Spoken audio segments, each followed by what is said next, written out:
All right, so let's talk a little bit more about the drag scraper here. So I talked about how it kind of works in the previous video, so now I'm going to show what I made to make it. So first off, I had this monster 3-point bucket here, and it's just your typical 3-point.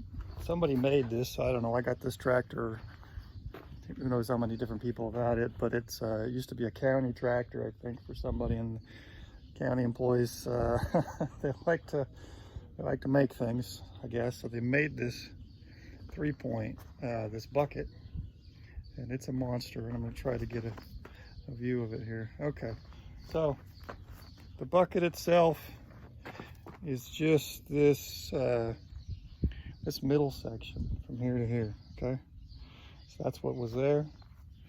This is how it attaches. Typical top 3-point with an adjustment. This would attach to the top of the tractor, and then this would attach to the hydraulics on the bottom of the tractor. And so what I did was I made this bar which extends out to the back of the tractor, so you can pull it, and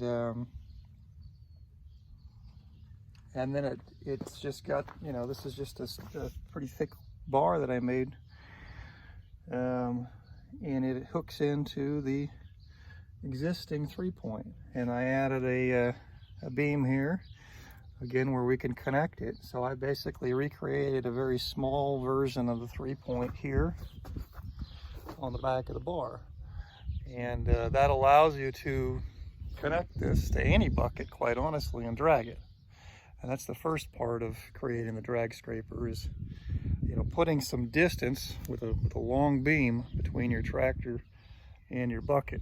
And you'll see that traditionally with all of them.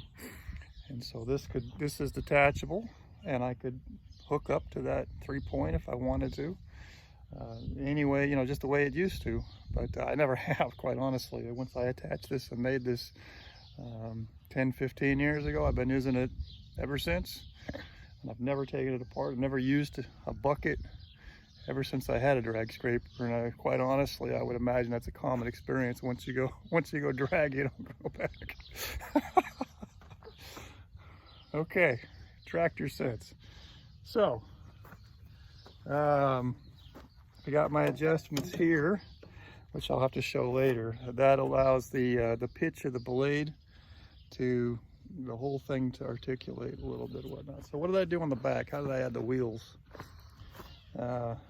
This is an interesting thing. So again, I've got about 2 Fordson majors. You know, I rebuild tractors in my spare time.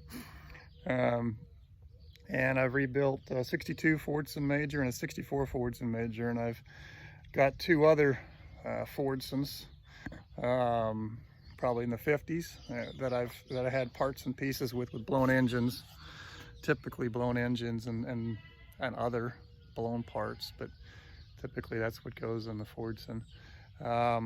Anyway, so I had the front of one I took off, and this is the front of a Fordson major here, and you'll see here's the front axle, and you could probably do this to just about any tractor.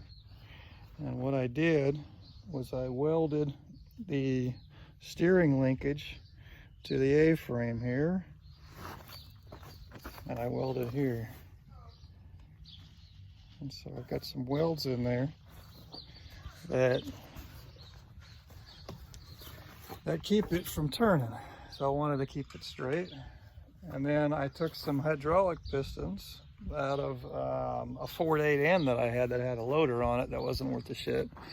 And I welded the hydraulic pistons and made some brackets here.